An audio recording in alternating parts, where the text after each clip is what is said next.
tal amigos? Pues nos encontramos en una charla de café, como pueden ver, en el restaurante Bistro de San Ángel, Bistro Mosaico, con mi gran amigo y socio Joaquín Elizalde. Mi estimado Joaquín, ¿cómo estás?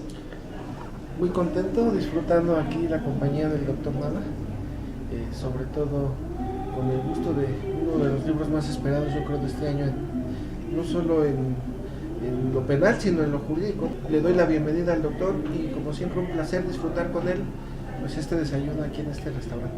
Estimado doctor, bienvenido, un placer. Muchas gracias, Joaquín, buenos días, pues a las órdenes. No, pues el doctor Alberto Enrique Nava Garcés, como bien sabemos, pues es uno de los más prestigiados abogados penalistas de amparo en derecho informático que existen en México actualmente, y bueno, se ha dado la tarea, aparte de ser catedrático, escritor de hace varios años de prestigio, de los cuales tiene grandes libros de apoyo para nosotros los abogados, se ha dado la tarea de hacer un libro que nosotros consideramos histórico de acuerdo a la época en que venimos. Estamos hablando del libro Los Litigantes.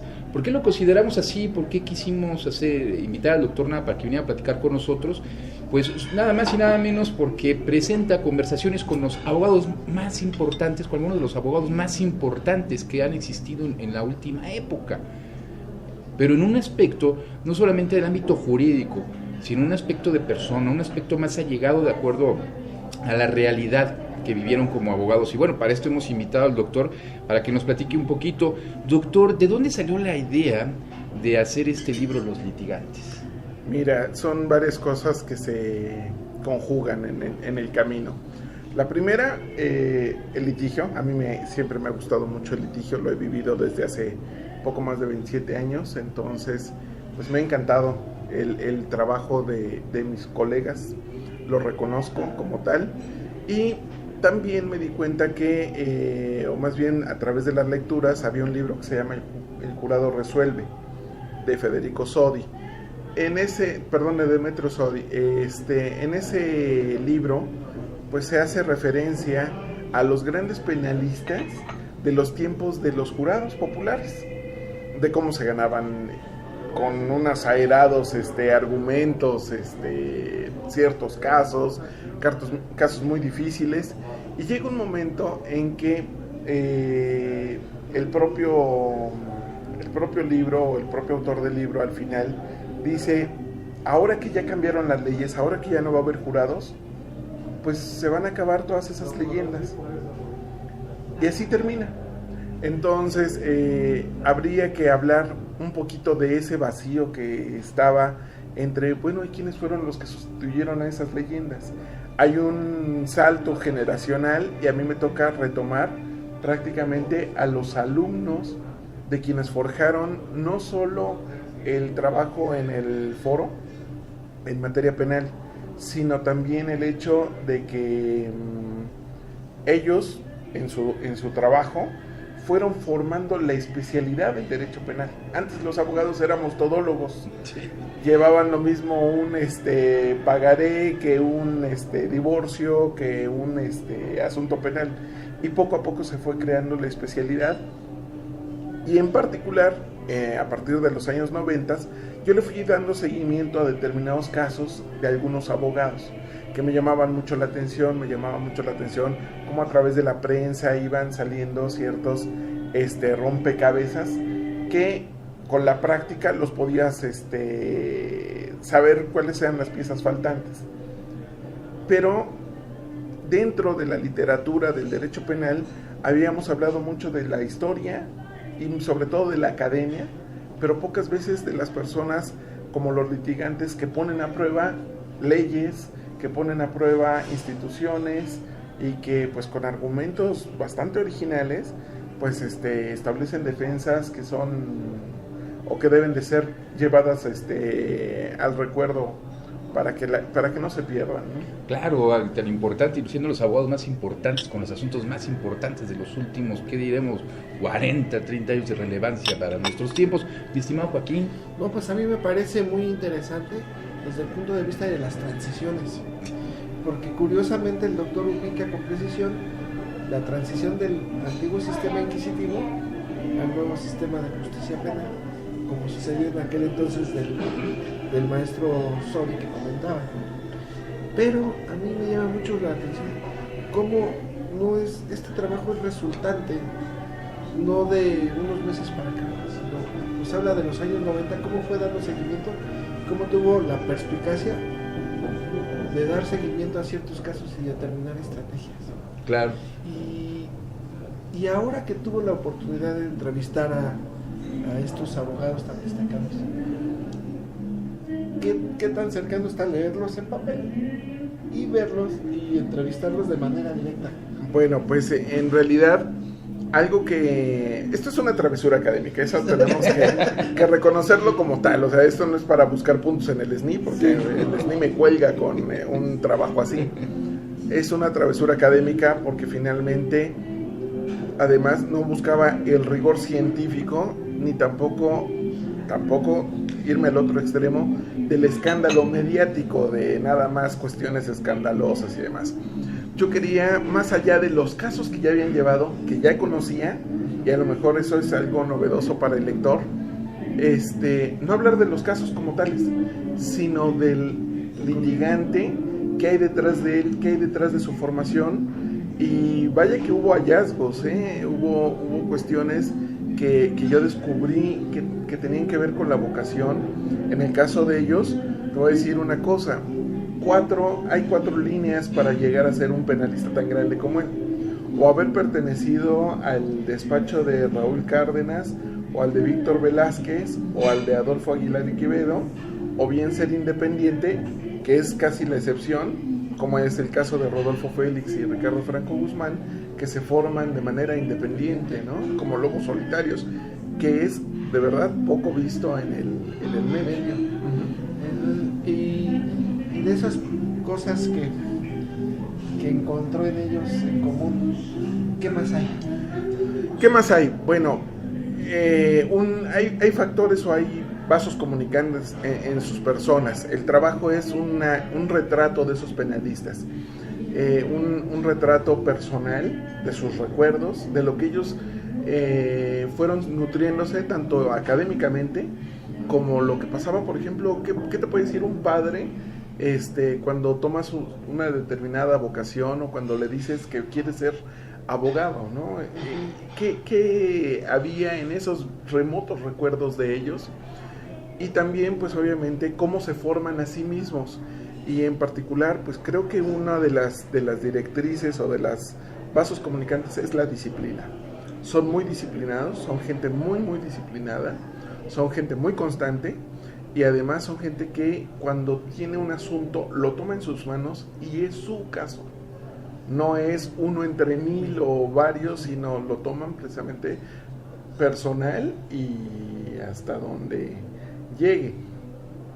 Son gente muy apasionada. Creo que el propio Franco Guzmán dice que sin pasión nada grande puede crearse, y pues obviamente eso lo puso como frase de Hegel en una tesis de 1950. 67 años después nos damos cuenta que fue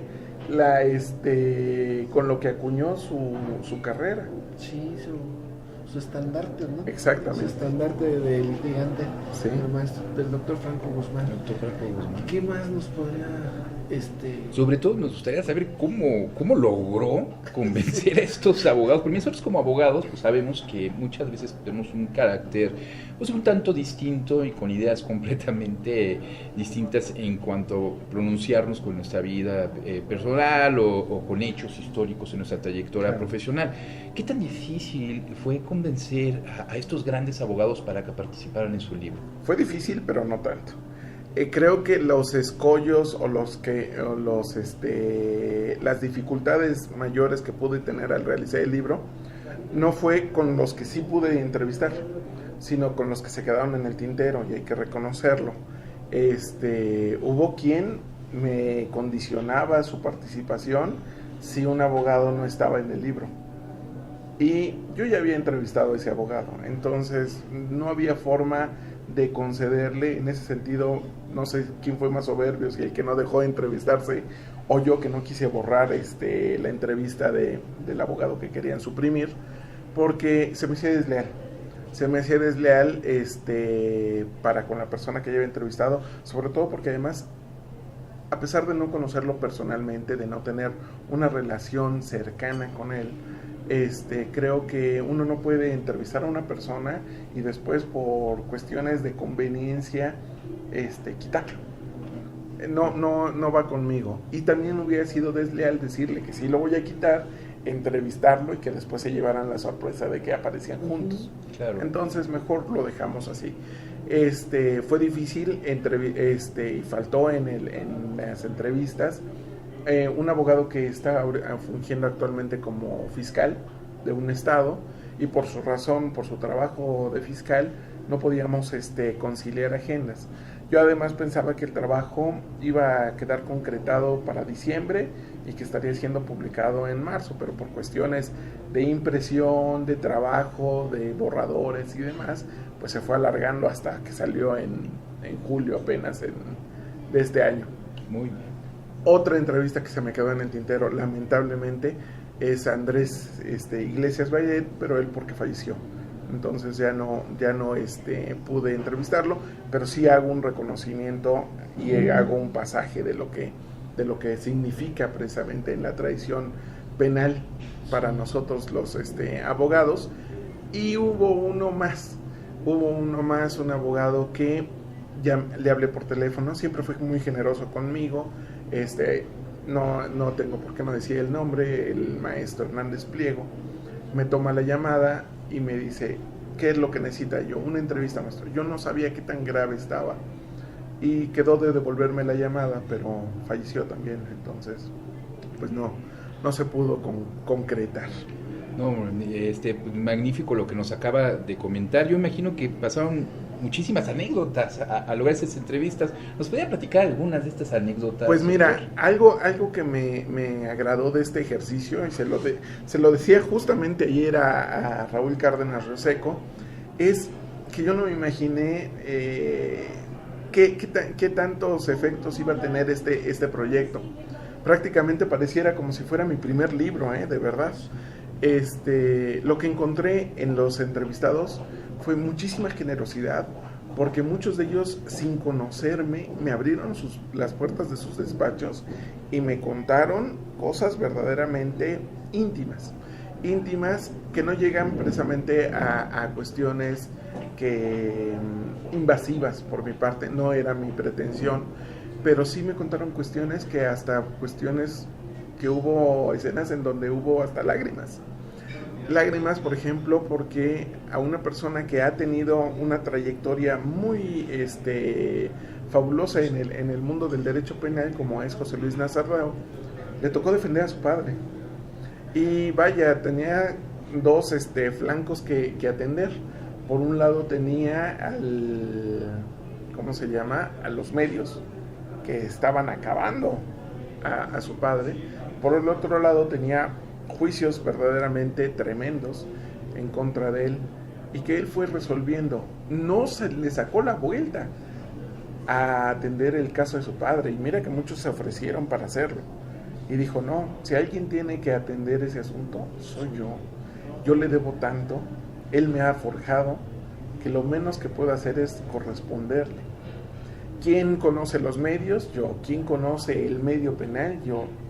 No hay forma, no hay escapatoria. Y me cuenta precisamente en el libro, sin tratar de hacer más spoileo sobre el mismo, que pues su madre le pide que se lo devuelva. Cuando se lo llevan detenido, que se lo devuelvan. A la vuelta de los días, gana el asunto y se lo entrega a su madre, ¿no? Le dice, mira mamá, aquí está mi padre. Y pues obviamente es una situación bastante emocionante, sobre todo por todo el conjunto de emociones que eso traía, porque no estaba defendiendo a cualquier persona, era su propio padre. En el caso del maestro Zamora Pierce, fue uno de los abogados, por si queremos hacer memoria, del asunto de cuando chocaron los trenes del metro allá en los años 70, y pues obviamente todo el mundo daba el caso como cerrado, fue el chofer y punto, ¿no? Y él demostró con muchísima habilidad técnica, jurídica, cómo funcionaba el metro y cómo podría precisamente no ser imputable al propio chofer ese asunto, que se sentía zanjado desde el primer momento, fue el chofer y punto, ¿no? ¿Qué es lo que pasa con los avionazos? Si el piloto muere, el piloto era el culpable, ¿no? Claro. Algo por el estilo. Y respecto a otro tipo de anécdotas de los demás participantes. En el caso, por ejemplo, de Juan Velázquez tiene un despacho maravilloso, maravilloso. Uno entra y es una biblioteca enorme, llena de arte, llena de muy buen gusto. Se siente uno además en un lugar muy acogedor, muy, muy hermoso, que es el lugar donde él despacha. Y lo curioso, despacha solo con una secretaria, nada más, es todo su equipo. No es una persona que tenga un ejército de pasantes como ya pudiera tener por la fama que tiene y demás, porque realmente toma asuntos de manera muy selecta. Y él a veces dice, es que yo no debería ser abogado. Y yo, ¿cómo no va a ser abogado si usted es exitosísimo? Y dice, no, es que esto lo aprendí desde niño y esto es como haber trabajado en un circo, ¿no? Aprendes las maromas, aprendes el trapecio y pues ya nada más lo ejecutas. Y dice, a lo mejor pude haber sido bueno para otras cosas, pero afortunadamente fue bueno para la abogacía. Claro, afortunadamente. Y nos ha dejado buenos ejemplos. Fue durante mucho tiempo abogado de los casos sexenales, casos como Durazo, casos como Luis Echeverría. Digo, no son cosas fáciles casos que le han tocado. También. Casos que además están, ¿cómo se llama? Son resistentes al acto de la corrupción y eso no se resuelve con dinero. Y él mismo señala o da un consejo a los alumnos cuando llega a tener conferencia con ellos. De hecho, da aproximadamente unas 60 conferencias al año, en donde les dice, miren, pueden el día que tienen un choque, resolverlo con dinero. Después tienen un asunto un poquito más grave y lo resuelven con dinero. Pero el día que tengan un asunto que los puede sacar de la medianía, pero que es resistente a la corrupción, ustedes no saben hacer otra cosa que el dinero. Claro. En particular, fíjate que el caso de los litigantes, de estos litigantes en particular, me llamó mucho la atención porque los litigantes también estábamos bajo una sombra mal vistos. Mal vista la profesión y había que saber por qué. No me los encontré con ellos, afortunadamente mantengo precisamente mi admiración por ellos.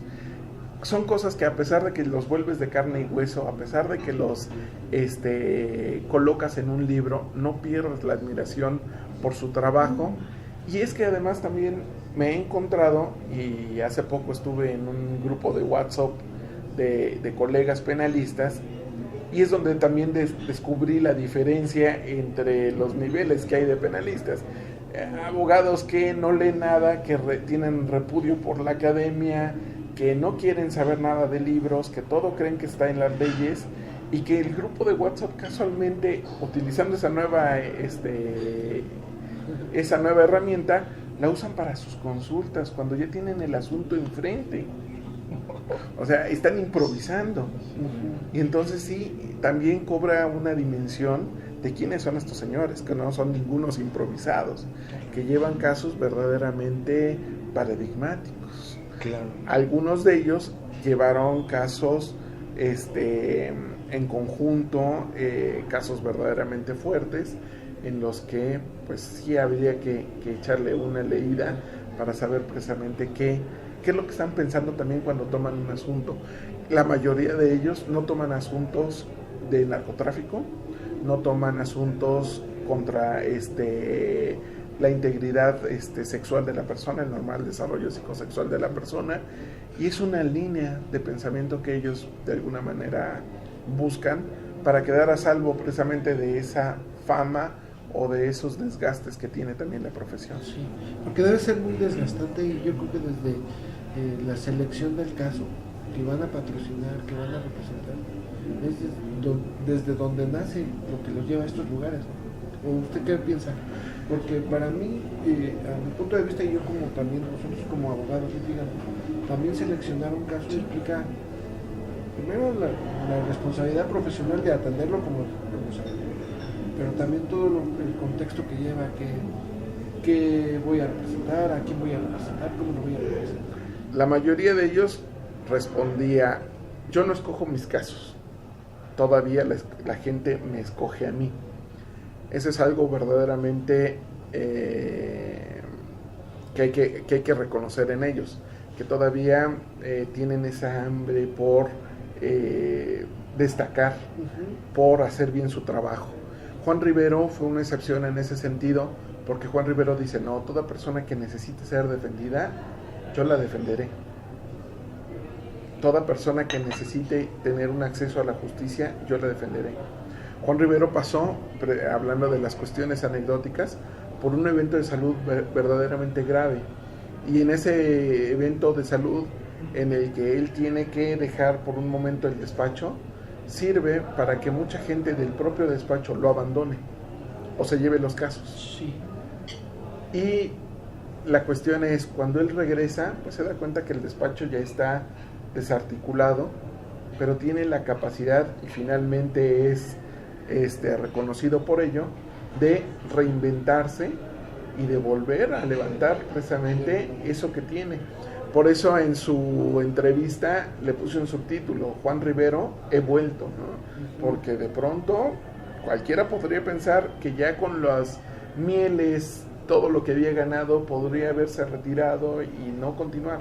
Pero no, es una persona, si algo tienen, precisamente también como denominador común, es que son gente muy aventada para adelante. Sí. Y entonces pues salió, no se amilanó en ningún momento, sino se hizo, echó para adelante, ¿no? Sí, eso a mí me parece fabuloso, cómo es la selección del caso y cómo pues llegan a meterse tanto, ¿no? Es que lo hacen propio, es su caso, no es un caso más de otros tantos que pudieran tener, ¿no? Porque yo me imagino que mucha gente necesita los servicios de abogados tan destacados. Muy al estilo de Adolfo Aguilar Quevedo, que publicaba hasta cuando perdía. Decía, por ejemplo, hay un librito muy famoso que se llama Y se hizo injusticia. Se hizo injusticia. Injusticia. Y protestaba y pataleaba por el asunto de Gilberto Flores Alavés, donde le habían resuelto en contra. Muy a ese estilo de hacer mediáticos los casos, el propio Rodolfo Félix encontró dos asuntos en particular que le merecieron un reconocimiento general.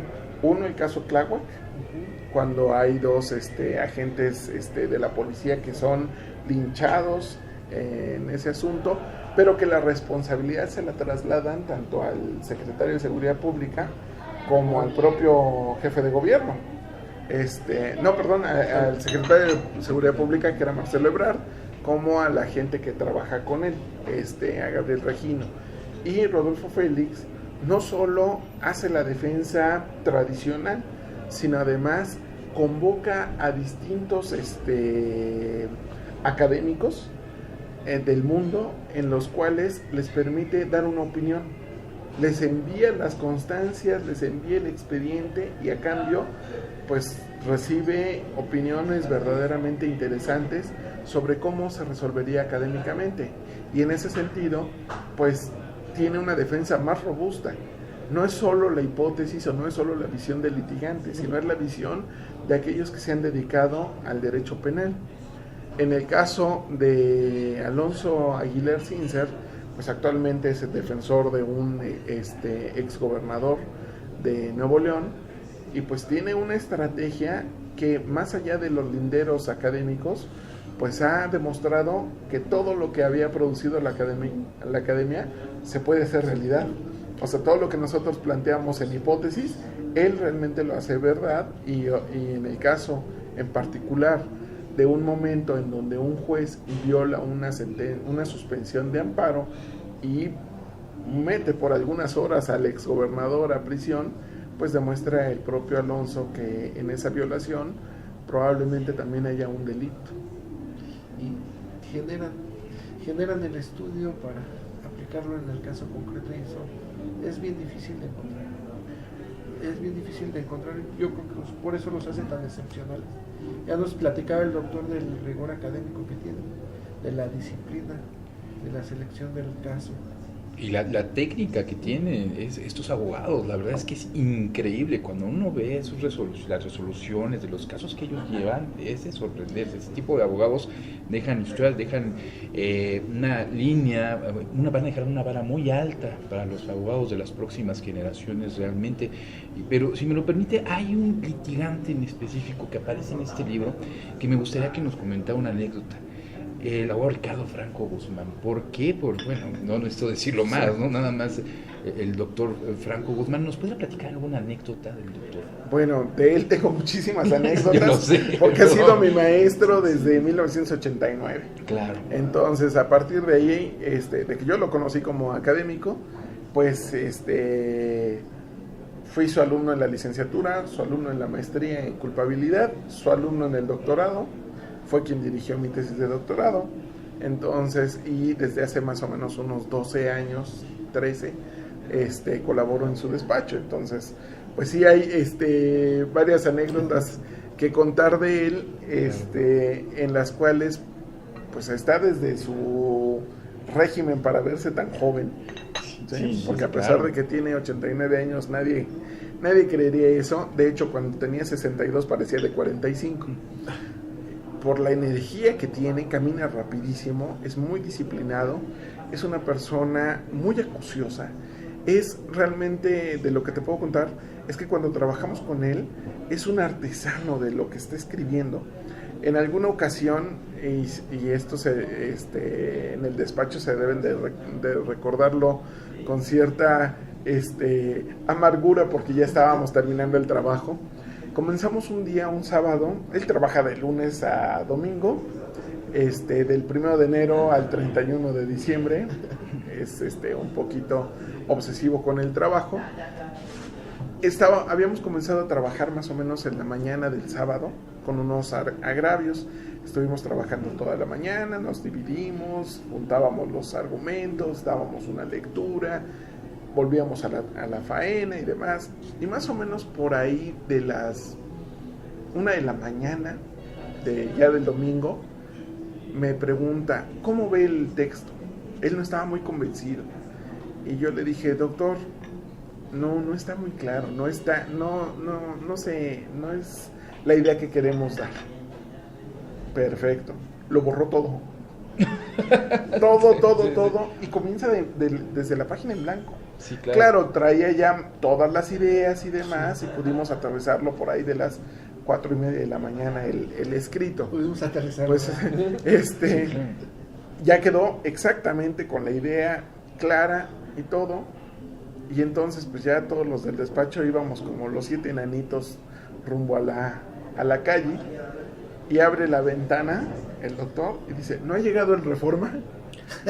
O sea, todavía iba a echarle un ojo al periódico. No, tiene una energía fabulosa. No, y la visión de ver las cosas, ¿no? Después de elaborar todo un trabajo, la revisión ya final y decirnos, es que vamos a volver a empezar ese tipo de situación, de ver el derecho, de ver la defensoría de los clientes, es un ejemplo para todos nosotros como abogados a seguir, y que siempre, aún teniendo la última palabra, pues hay que revisar la última palabra, ¿no? Lo que se va a mostrar. A mí me gustaría, doctor, como es en la experiencia que tuvo al entrevistar a estos abogados tan destacados, ¿qué tanto las emociones pueden afectar la técnica jurídica?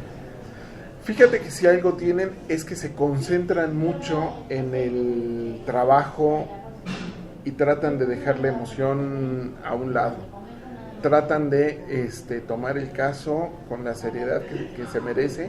Ven cosas obviamente muy graves. La materia penal no se caracteriza por ver cosas muy sencillas.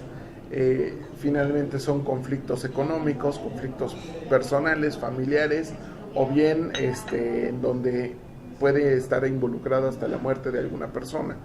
De hecho, fíjate que desde los años 50, el doctor Franco Guzmán, que ha combinado la cátedra con el litigio, fue dejando algunos artículos que publicaban en Criminalia, etcétera, y de hecho, con esos artículos que he ido rescatando, me doy cuenta que siguen vigentes su trabajo, que siguen tratando problemas actuales, y me he dado a la tarea de ir tratando de ir rescatando ese tipo de trabajos.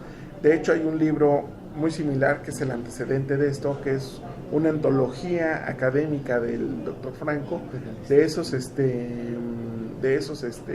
artículos. No, es la antología del propio doctor Franco Guzmán. No, el penalista tiene que ver más que nada los casos y demás, pero sí es por ese lado. Por ejemplo, hace 50 años, ¿quién hablaba de la cadena de custodia? ¿No? Y él, en un asunto en particular, tuvo que demostrar que una pistola había salido del lugar donde estaba bajo resguardo, que la tuvo el juez, que el juez permitió que ésta fuese limada, alterada, y estamos hablando de cuestiones que en su momento no existían como tales, ¿no? Claro, no, pues excelente, ¿no? Van dejando, precisamente desde donde se va forjando la técnica, ¿no? Se va formando las técnicas del derecho actual. Doctor, nos queda muy poco tiempo, nos quedan aproximadamente 5 minutos, pero antes de continuar, sí me gustaría que me platicara un poco, ¿usted cómo ve o cómo los cambios, cuál es su opinión del cambio con los abogados que entrevistó al derecho actual? ¿Qué tipo de diferencia es lo que está viendo en este caso? Bien, pues estamos viviendo una transición en el derecho penal, está cambiando todo el marco que conocíamos como sistema de justicia penal, y en algunos de ellos, de estos litigantes, había críticas verdaderamente acres en contra del sistema. Críticas que a la vuelta de los días los propios autoridades están retomando, curiosamente o paradójicamente, porque ya le empiezan a echar la culpa al sistema de lo que no funciona. En realidad, muchos de ellos siguen forjando y siguen precisamente a través de sus ideas dándonos herramientas para esta nueva visión de la justicia penal. Algunos de ellos, José Luis Nazar, Rodolfo Félix, construyeron sala de juicio oral en su propio despacho, con el fin de no abandonar algo que nos apasiona tanto. Y el propio José Luis me dijo un día, José Luis Nazar, maestro, cuando guste, cuando quiera entrevistar a o preparar un testigo, aquí está la sala a su disposición. Una sala fabulosa, ¿no?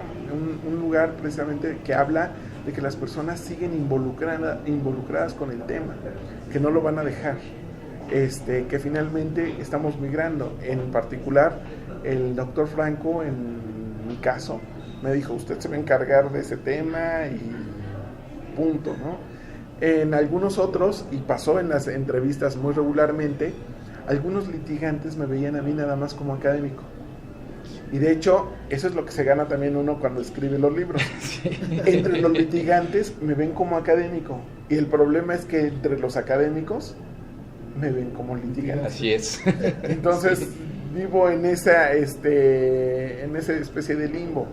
Fíjate que antes de terminar esta entrevista, no quisiera dejar de reconocer el hecho de que para la creación de este libro recibí 2 consejos que eran muy útiles de parte de Gerardo Laviaga.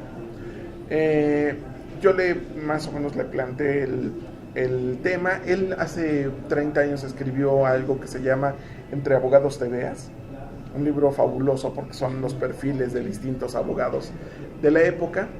Entonces, pues ya con la experiencia que tiene, además como miembro del consejo de la revista del Mundo del Abogado, pues me dio algunos consejos periodísticos que me iban a servir.